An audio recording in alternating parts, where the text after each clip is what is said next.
Esta historia comienza antes de la destrucción total causada por el diluvio universal, cuando aún existía otra civilización sobre la Tierra, la que hoy convertida en leyenda llamamos la Atlántida.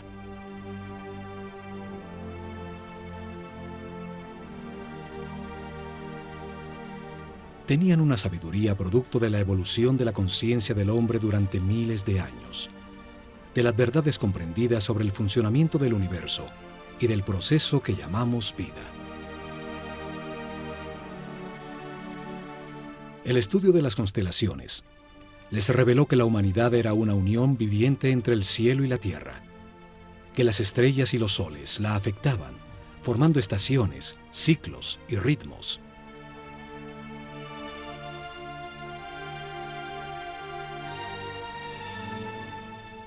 Sabios sacerdotes de la Escuela de Conocimiento de Naakal, en la Atlántida, descubrieron que el planeta estaba en los momentos finales de uno de estos ciclos.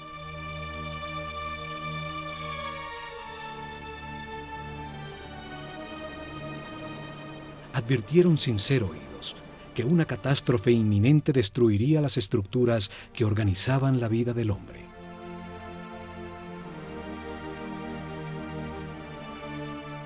Sin apoyo del grueso de la población, construyeron unos pocos barcos cerrados por todos los lados y los protegieron con campos electromagnéticos de fuerzas que podían penetrar y disolver la materia.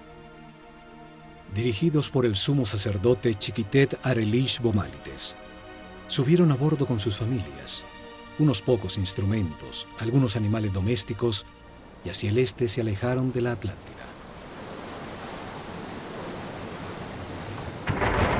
El planeta se estremeció. Los cielos se derritieron y las aguas arrasaron los continentes, borrando casi todo rastro de su civilización.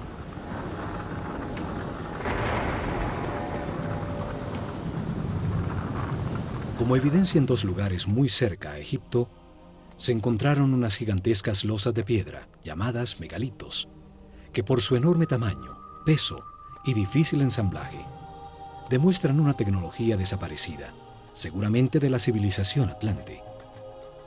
La primera evidencia está en Baalbek, Líbano. Allí se encuentran las tres losas cortadas de piedra, más grandes y más pesadas del mundo. Son llamadas los trilitones.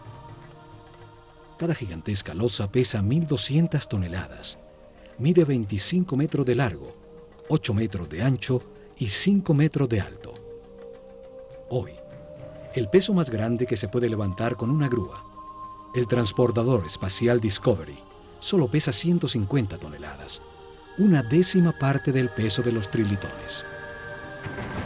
Hoy no existe la tecnología para levantarlas, y mucho menos para colocarlas con tan extrema precisión.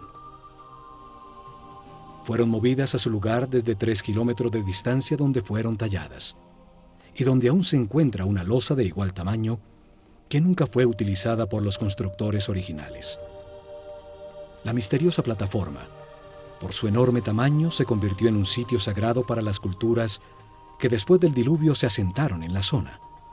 Asirios, persas, griegos y por último romanos construyeron sus templos más importantes sobre la plataforma.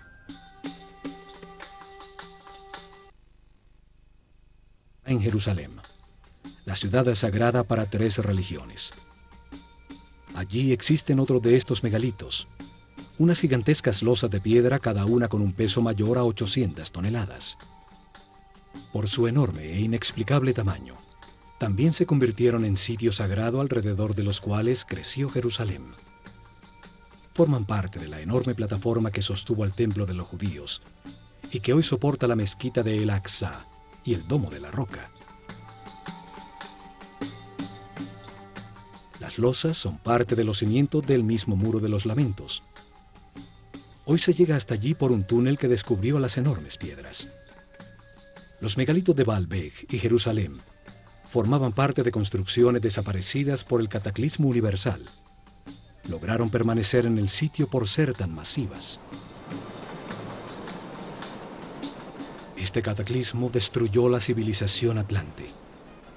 Sucedió alrededor del año 10.900 a.C., cuando el sistema solar atravesaba la constelación de Leo y quedó registrado en los libros sagrados de todas las culturas del mundo.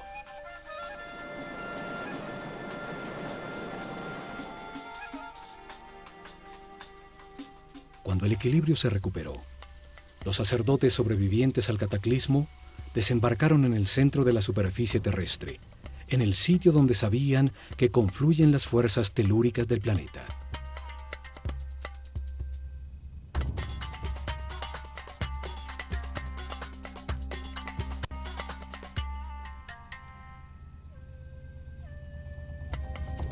Esperaban utilizar estas fuerzas para impulsar el pensamiento del hombre, construyendo masivas formas piramidales que resonaban, concentraban y transformaban la vibración fundamental del planeta en energía. Seres muy avanzados espiritualmente tenían un concepto de progreso que no estaba basado en la adquisición de comodidades materiales, sino en lograr la paz y la armonía interior, en transformar un limitado hombre animal en un superhombre. Estos sacerdotes, en un momento que llamaron el Septepi, el tiempo nuevo, vieron resurgir de las aguas un largo y estrecho oasis, una fértil tierra rodeada por un desierto protector bordeando un largo río. Lo llamaron Egipto, la tierra que emerge de las aguas, el país de un solo río, el Nilo, con las mejores condiciones para gestar una nueva civilización. Los sacerdotes vieron el cataclismo como una oportunidad para orientar la humanidad hacia un destino más alto y estructurar en este nuevo ciclo una sociedad dedicada al perfeccionamiento espiritual.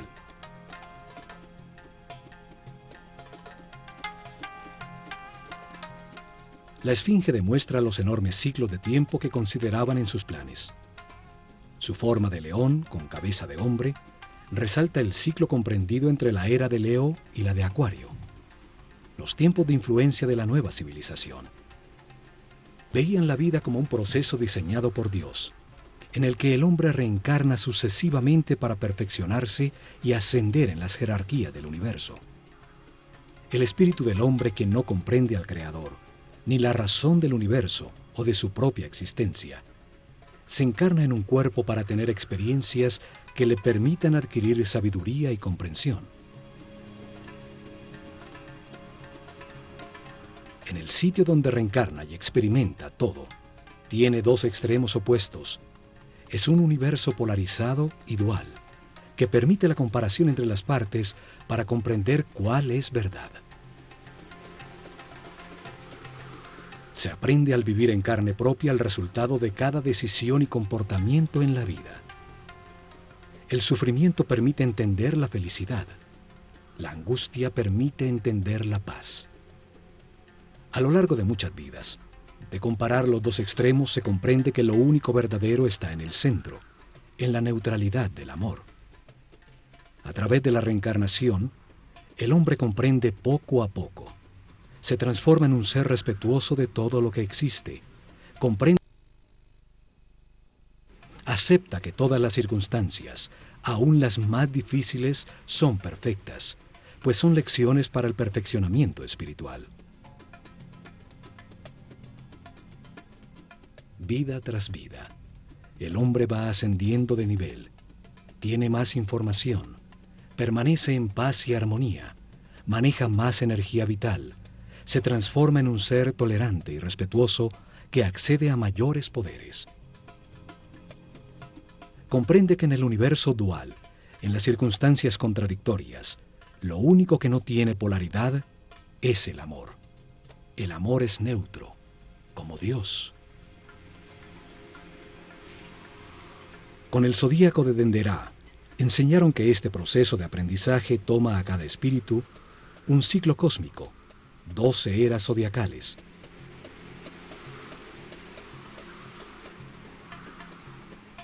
Un giro completo del sistema solar, recibiendo la radiación de cada una de las 12 constelaciones.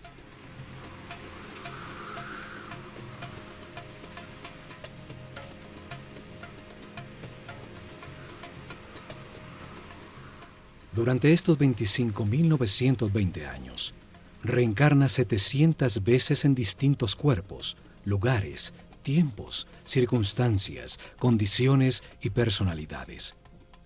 En cada vida aprende algo distinto.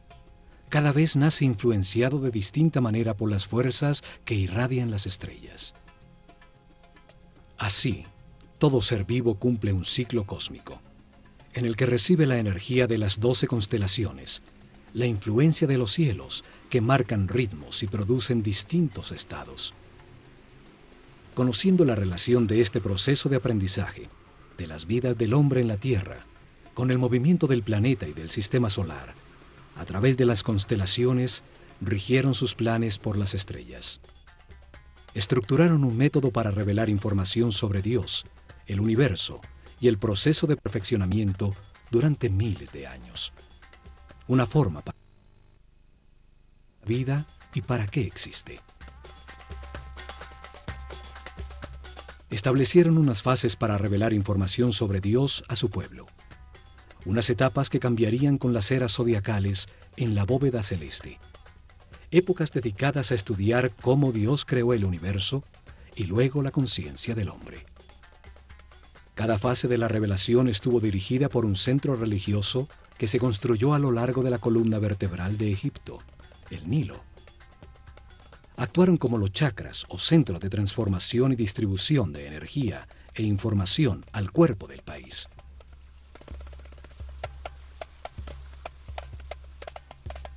Desarrollaron en 4 épocas, 4 centros religiosos, cada uno dedicado a explicar y lograr comprensión en el pueblo sobre una fase del Génesis. Cada uno dedicado a un momento distinto del único Dios, con nombres y formas simbólicas distintas.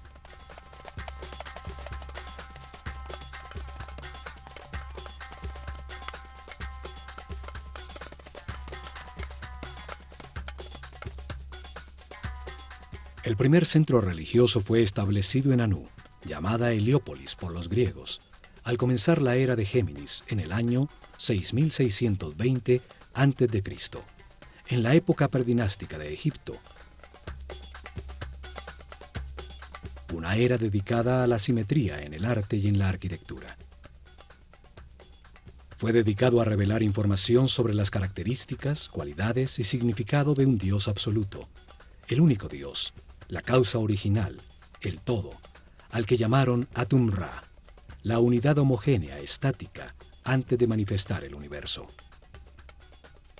El segundo centro religioso fue establecido en Memphis, al comenzar la era de Tauro, en el año 4460 a.C. Fue dedicado a revelar información de otro momento de Dios, cuando manifiesta al universo, los planetas y los soles, cuando activa su voluntad, su energía divina y crea la materia.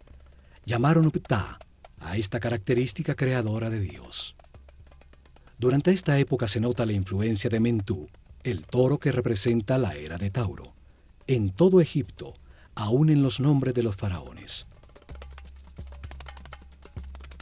El tercer centro religioso fue creado en Hermópolis, dedicado a Tot. Así llamaron al único Dios, cuando multiplica la creación sobre la tierra, con la diversidad de la naturaleza. Lo religioso fue establecido en Tebas, con la llegada de la época de Aries, el Ram, en el año las plantas y los animales. El cuarto centro 2300 a.C. Fue dedicado a revelar información sobre las características, cualidades y significado de Dios cuando crea su imagen del hombre. Lo llamaron Amón-Ra. En esa época se da el momento culminante de la civilización. Se construyen cientos de templos donde las figuras de carneros predominan y los faraones incorporan Amón y Ram a su nombre.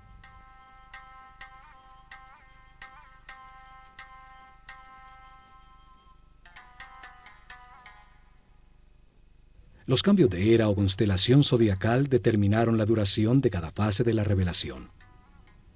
El pueblo comprendió poco a poco que existe un solo Dios, que por sus características y momentos distintos en que crea el universo y al hombre, tiene nombres distintos. Crearon una escuela de misterios para transmitir su conocimiento, garantizando sacerdotes sucesores de su casta que continuaran el proceso de revelación. Alrededor de los templos y centros religiosos desarrollaron el país. En su interior se dedicaron a transformar a los iniciados en seres respetuosos, capaces de guiar a su pueblo y manejar las fuerzas fundamentales de la naturaleza.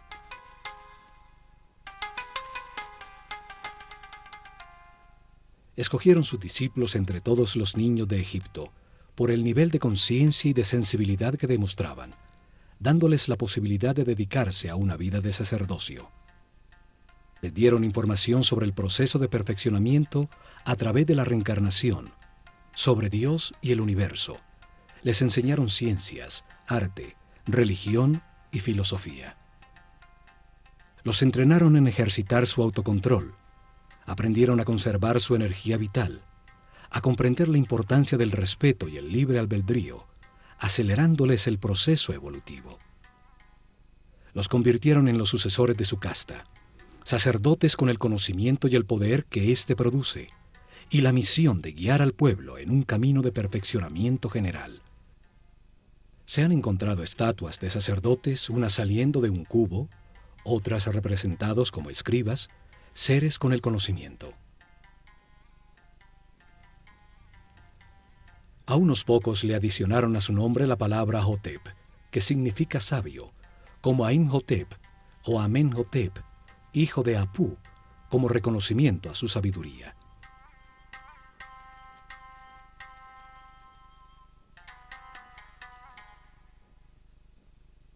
Es en los templos donde concentraron el conocimiento, el poder, la riqueza material y espiritual.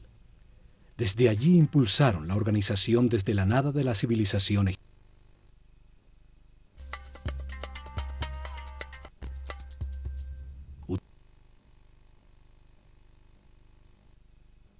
De sacerdotes, que dirigió los destinos de Egipto por miles de años, desde las sombras detrás del faraón.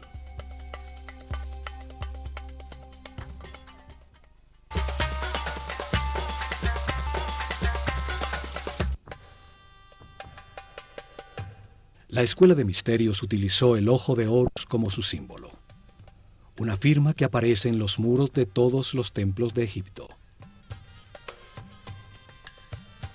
Un símbolo trae a la mente, evoca, lo comprendido de su forma, su acción principal, transmite una idea de manera muy simple, más allá de las palabras.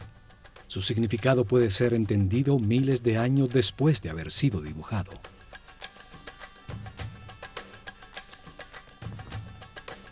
Los ojos son el sentido del sol, el origen de la vida. Actúan percibiendo su luz y las vibraciones de color. Transmiten a la mente la intensidad y la fuerza del fuego. Los ojos son las terminaciones nerviosas que perciben la voluntad divina, la intensidad de la luz, la fuerza de Dios que los egipcios llamaban Fi. La fuerza que condensa el espíritu en la materia, dando lugar al universo, el sitio de experimentación de la conciencia.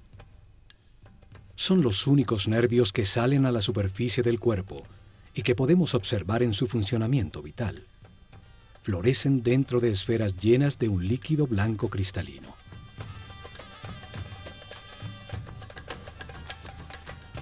Los ojos simbolizan la dualidad. El ojo izquierdo es solar, sensible a lo negativo. El derecho es lunar, sensible a lo positivo y afirmativo. Cruzan su información para producir la imagen mental correcta del espacio. Simbolizan la experimentación de la conciencia en un universo de contrastes, para encontrar la verdad por comparación entre las partes opuestas. Reaccionan a la luz activa del sol, produciendo en la mente la verdadera luz, la energía vital luminosa, una luz invisible que hace posible la inteligencia y la comprensión de la realidad. Los pájaros evocan la acción de volar, la libertad sin limitaciones materiales. El halcón es el pájaro que mejor ve. Horus el halcón, representa al espíritu cuando completa su aprendizaje en la vida mortal y limitada. Cuando comprende las verdades del universo, porque las ha verificado en muchas vidas, y se eleva sobre las limitaciones materiales, sobre el tiempo y el espacio. El ojo de Horus es la conciencia inmortal que todo lo sabe, que todo lo ve, puede volar muy alto sobre todo lo que existe o fijar su atención en cualquier detalle. Evidentemente, los sabios sacerdotes se veían como los observadores y los guías de un proceso de perfeccionamiento hacia la luz. Por eso su símbolo era el ojo de Horus, el ojo que todo lo ve.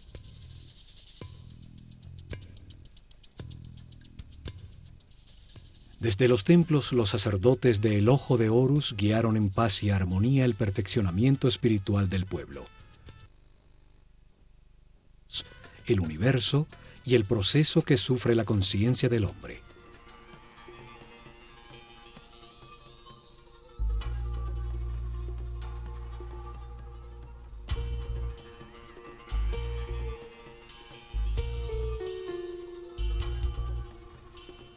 Protegido del exterior por altísimos muros, cada templo era un enorme complejo donde vivieron miles de personas, hombres y mujeres por igual, pues no había distinción de sexo. Dedicaban por lo menos 21 años de su vida a recibir información y entrenamiento para convertirse en sacerdotes o sacerdotisas. El proceso de aprendizaje se realizó en distintos templos, donde permanecían por largos periodos mientras recibían la información que contenían, el entrenamiento correspondiente a ese nivel y las pruebas de autocontrol para avanzar al siguiente nivel en otro de los templos sobre el Nilo.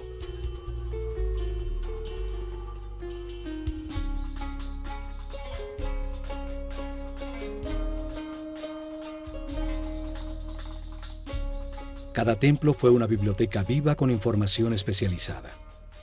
Cada uno tenía una lección distinta sobre el universo o la razón de la existencia. Cada templo contenía en su interior un tema sagrado distinto con información que da sentido a todo lo creado.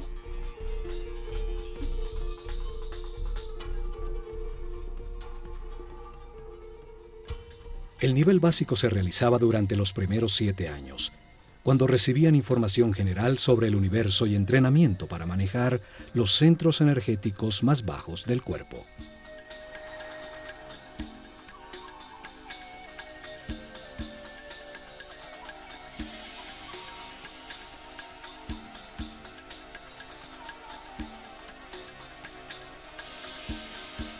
Tenían templos como el de Komombo, dedicados a entender la necesidad de un universo dual y polarizado, para permitir a la mente comparar entre extremos opuestos y así comprender qué es verdad. En su interior aprendieron a controlar el miedo a perder, a entender que se tiene lo que corresponde en cada vida, para vivir las experiencias de aprendizaje que se necesitan. Tenían instalaciones para despertar el miedo a la muerte, aprender a controlarlo y entender que la muerte es solo un paso a otra experiencia de aprendizaje.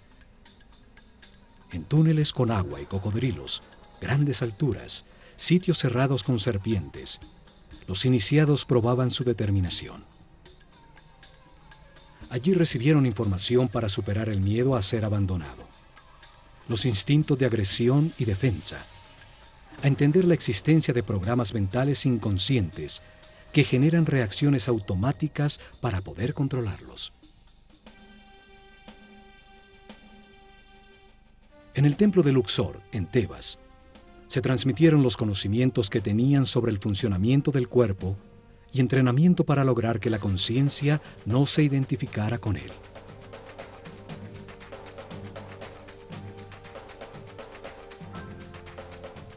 El templo entero era como un organismo humano. Cada salón representaba un órgano con información en sus muros sobre su función principal, el beneficio que el organismo total obtenía al realizarla y su relación con otros órganos.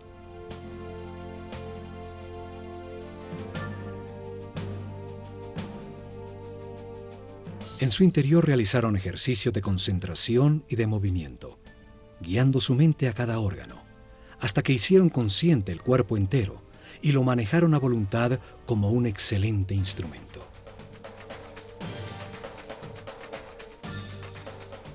Varios templos con sacerdotisas de Neftis e Isis estaban dedicados a transmitir información y entrenamiento sobre las percepciones físicas, las emociones y deseos carnales del cuerpo, su diferencia con las emociones superiores, la intuición y la inspiración.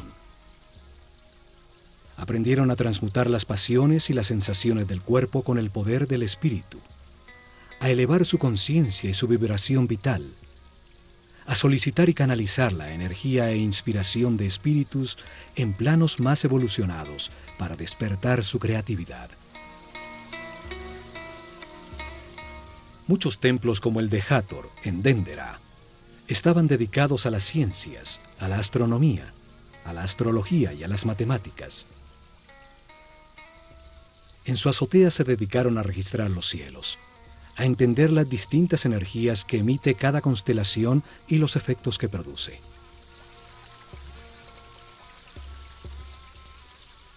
Sí, las estrellas, controlando la duración del año solar, la fecha exacta del desbordamiento del Nilo, el momento en que la Tierra cambió de la era de Tauro a la de Aries, los ciclos que afectan el proceso de evolución.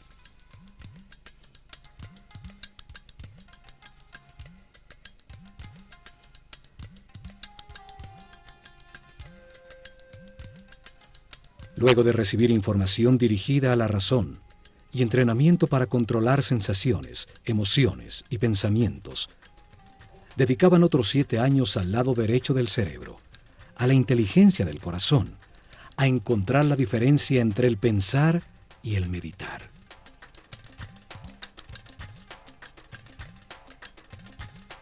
El templo de Karnak, el más grande de Egipto, estaba dedicado a la conciencia, a analizar las fuerzas que la moldean, a entender el proceso de evolución y a acelerarlo utilizando la concentración en conceptos, palabras, sensaciones, puntos exactos o movimientos.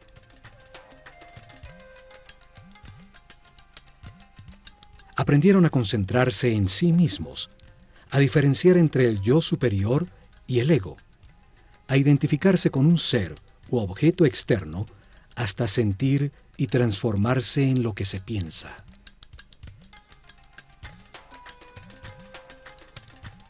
Realizaron ejercicios de telepatía en cercanía física, luego a distancia en un momento determinado del día, hasta aprender a comunicarse mentalmente en cualquier momento.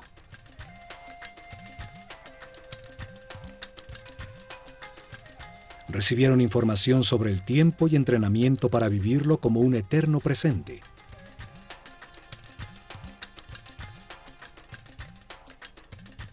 Entendieron que pensar es comparar para conocer y que cuando todo se sabe ya no se piensa ni se compara. Aprendieron a cambiar de estado o nivel vibratorio, a manejar las circunstancias externas, logrando el equilibrio emocional como una decisión mental interna.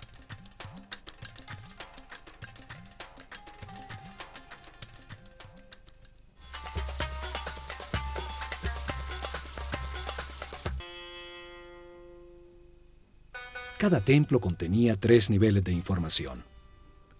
Era una manera para revelar información simultáneamente a hombres con distintos niveles o estados evolutivos. El primer nivel transmitía información básica dirigida al pueblo. Cada templo contaba una sencilla historia llena de símbolos y personajes fantásticos. Un drama sagrado fácilmente comprensible. Las ideas eran expresadas como mitos en forma de historia.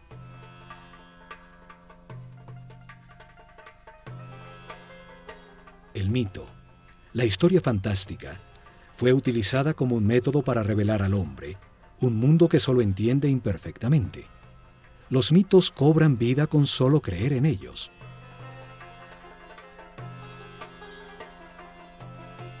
Inventaron personajes con características simbólicas, con formas que traen a la mente su función y actividad principal, que participaban en sencillas historias, parábolas que cuentan verdades sobre la naturaleza humana, sin lo árido o lo abstracto de la filosofía o la metafísica.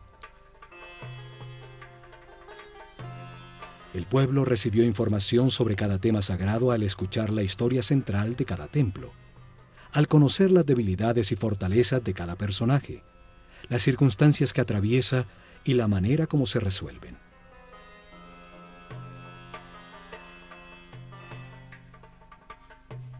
Utilizaron un segundo nivel de información dirigido a los discípulos, seres con un nivel espiritual más elevado, y a los que se les explicaba directamente el mismo tema sagrado, de una manera más concreta y profunda.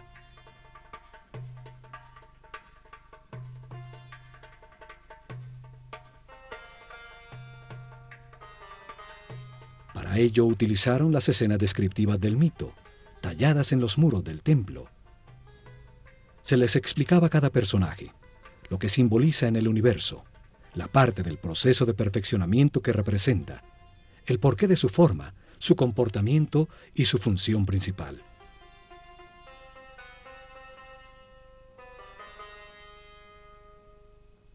La sabiduría de los sacerdotes de El Ojo de Horus es evidente en la historia que cuenta cada templo, en las formas que utilizaron como símbolos.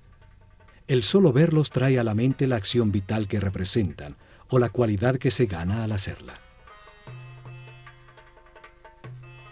Al utilizar hombres con cabeza de animal como símbolos, los transforman en ideas que evocan la característica vital del animal. Traen a la mente la función que el animal cumple en el universo.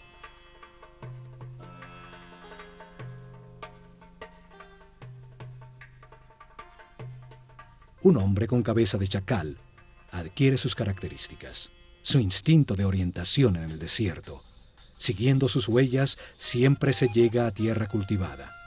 Es entonces un excelente guía. Cada símbolo evoca una comprensión. La forma simple de un pájaro evoca en la mente el vuelo, la libertad. Un disco solar sobre la cabeza de un hombre habla de su claridad, de la sabiduría que irradia, de la información que tiene, del nivel de su conciencia.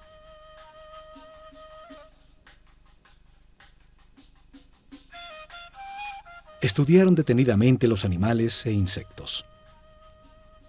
Así recolectaron un profundo conocimiento sobre su vida, sobre su actividad principal, sobre sus características vitales, los hábitos que desarrollaba para lograrlo, su dieta alimenticia, la duración de su gestación, sus hábitos sexuales, el sentido principal de su existencia.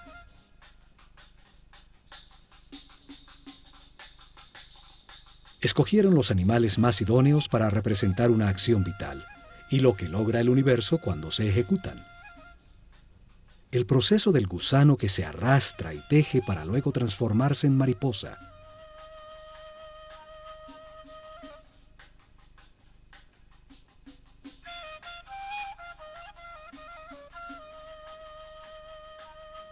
Entre todos los pájaros, el halcón es el que mejor ve.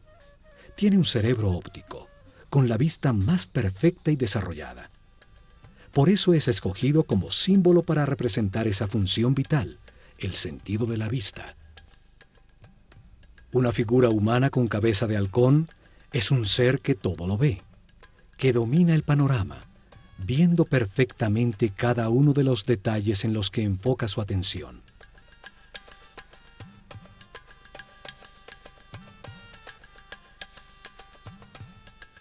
Estas figuras llamadas dioses o néteres por los egiptólogos que creen que Egipto era politeísta y que adoraba a los animales, solo representan una acción vital, un comportamiento que transforma y perfecciona.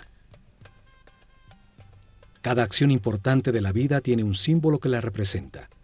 Comunica la transformación que ocurre en la esencia del individuo que la ejecuta, lo que se obtiene. Un par de brazos indican adoración. Unas piernas, la acción de caminar. Una boca, la acción de hablar.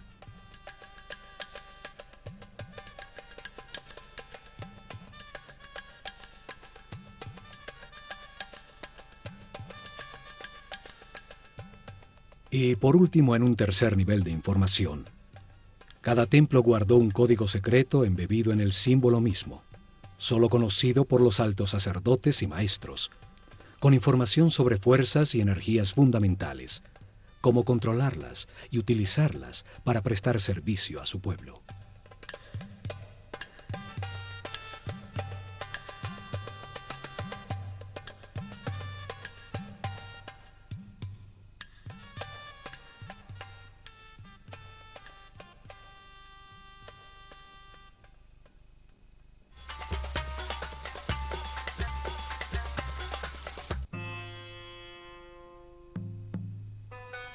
En templos como el de Horus en Edfu, el sumo sacerdote dirigió a los discípulos más evolucionados a desplazar su conciencia en el tiempo, abriendo el inconsciente para revivir y comprender las vidas pasadas en su proceso de reencarnación.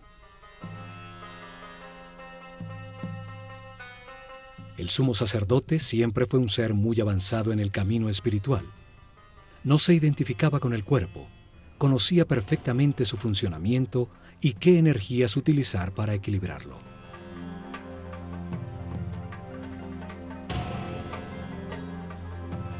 Controlaba desde su centro nervioso en la corona el más alto nivel de energía vital. Permanecía en un eterno presente irradiando amor, guiando y sirviendo con su divino poder.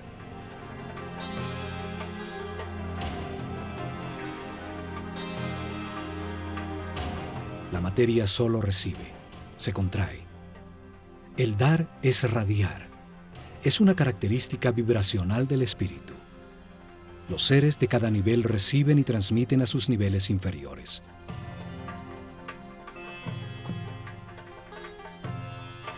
En sus salones entendieron que la realidad está compuesta de 7 niveles de energía vibracional, 7 corrientes energéticas con 7 distintos niveles de poder o fuerza.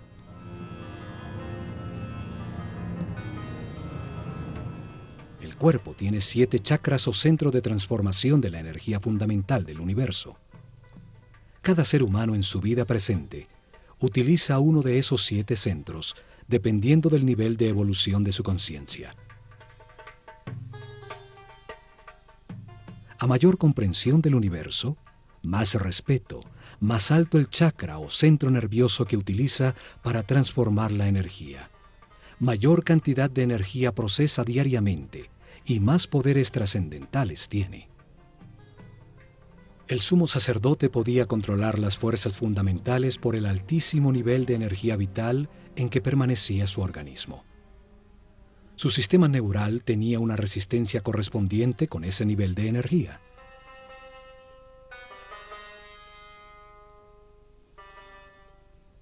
Así, en todos los templos de Egipto, los iniciados recibieron información y entrenamiento.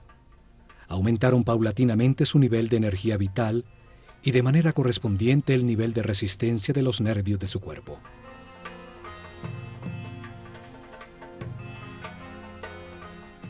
Aprendieron a mantenerse en paz, armonía, a respetar todo lo que existe, a aceptar la perfección del universo para conservar sus niveles de energía vital en el camino de perfeccionamiento que lleva a la omnipotencia, al control de fuerzas y energías superiores.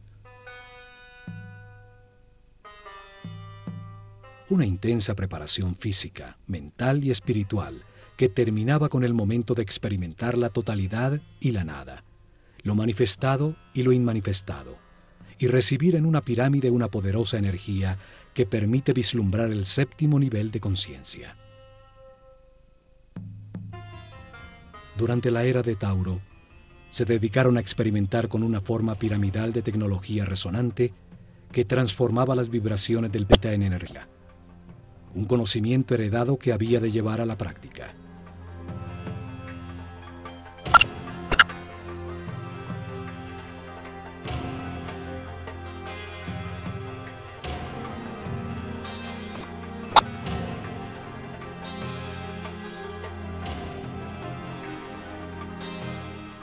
Colocaron masivas formas piramidales que pesaban millones de toneladas en puntos neurálgicos sobre la malla electromagnética del planeta. La masa piramidal, que contenía millones de partículas de cuarzo, vibraba con la Tierra, produciendo energía por la fricción de sus moléculas, en un fenómeno que hoy llamamos piezoeléctrico. Construyeron muchas pirámides, hasta llegar al modelo que funcionaba perfectamente en la pirámide de Keops.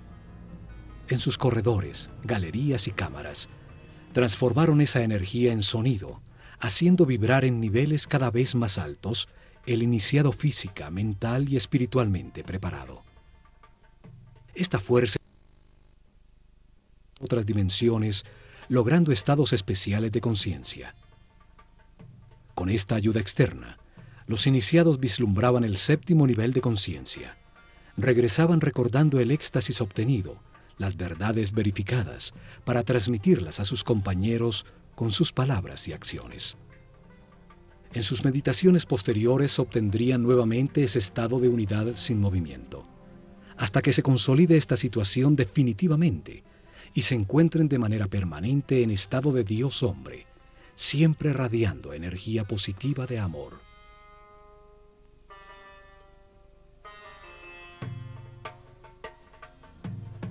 Los conocimientos sobre las formas puras del universo, los bloques básicos con los que se organiza la energía y la materia, fueron fundamentales para el desarrollo de la civilización egipcia. Hoy llamamos a esas formas puras sólidos platónicos. 5 polígonos con sus lados y ángulos iguales, basados en triángulos equiláteros, la forma divina que no tiene tensiones. Utilizando estas formas pudieron producir efectos de resonancia y concentración energética, para elevar la percepción de la conciencia, para lograr efectos de superconductividad con los que se anula la fuerza de gravedad. Hoy se ha descubierto que el planeta tiene puntos neurálgicos, llamados nodos diamagnéticos, donde se puede controlar la fuerza de gravedad del planeta y producir fenómenos de superconductividad. La superconductividad permite amplificar o disminuir la fuerza de gravedad. Al aumentar el peso de las losas de piedra, se enterraban como cimientos sin necesidad de excavar para lograrlo. Al disminuirla, las hicieron livianas, para empujarlas y moverlas fácilmente desde lejanas canteras. En la isla de Segel, se encontraron hieroglifos con fórmulas e ingredientes para producir una especie de concreto que parece roca. Científicos franceses lo han descifrado parcialmente. Sus experimentos confirman que se trata de geopolímeros que al solidificarse producen un tipo de piedra. Esto explica la facilidad para hacer juntas tan exactas entre las piedras de sus templos, logrando utilizar los bloques ya fundidos como formaleta de los nuevos.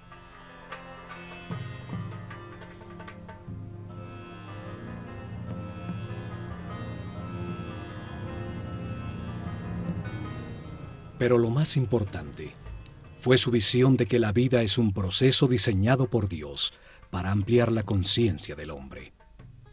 Que el espíritu del hombre se encarna repetidamente en un cuerpo para comprender la armonía por los resultados de sus decisiones.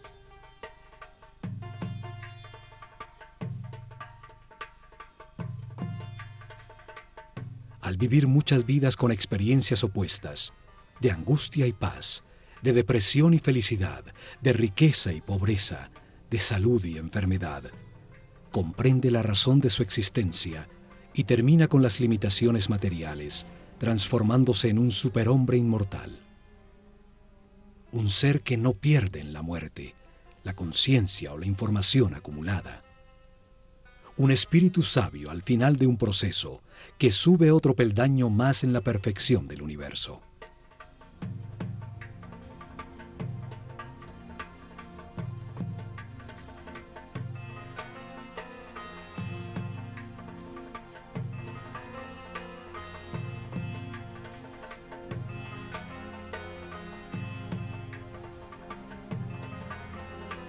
El hombre reencarna muchas veces. Al principio su animalidad es dominante. La intolerancia y la agresión determinan una vida de sufrimiento. Poco a poco, se satura del dolor y al buscar remediarlo deja de atacar. Encuentra la paz y con ella altos niveles de energía vital.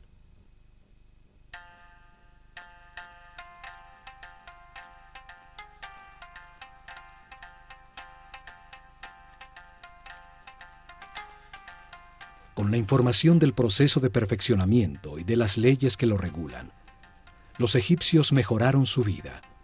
Aceptaron los momentos difíciles como parte de su camino de aprendizaje, logrando permanecer en paz y armonía.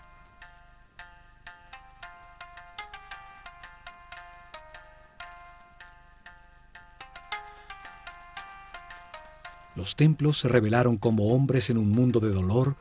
Podían transformarse en seres sin limitaciones físicas, con conocimientos para transmutar la materia y trasladarse libremente en el tiempo y en el espacio. En medio de las contradicciones de cada vida se aprende algo, y se renace un poco más sabio. En la polaridad entre la luz y la oscuridad, entre el miedo y el amor, se aprende a encontrar la paz y la armonía, a mantener la energía vital.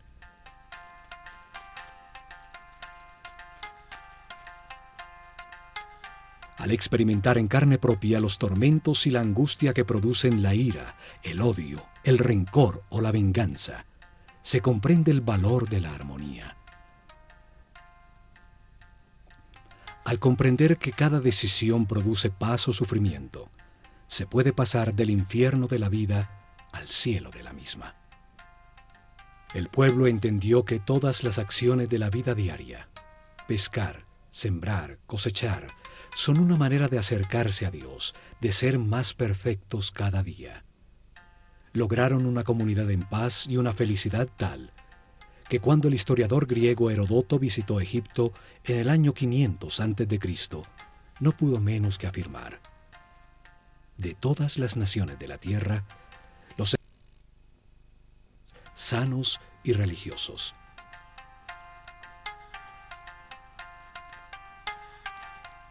Sin embargo, no tenían una palabra en su idioma que significara religión. No veían ninguna diferencia entre lo sacro y lo mundano. Se veían como los encargados de comprender que Dios, el universo y el hombre forman una unidad manifestada por amor.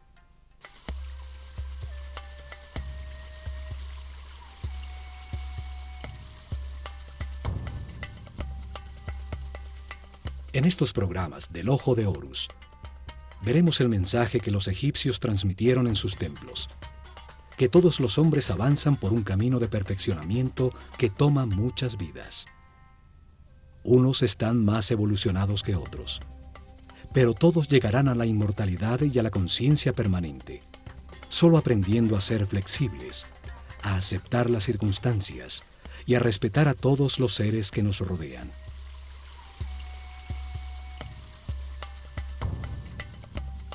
El camino puede ser de sufrimiento o de paz y armonía. Depende que se valore lo que se tiene y se agradezca la oportunidad de estar vivos para tomar conciencia que fuimos creados por amor.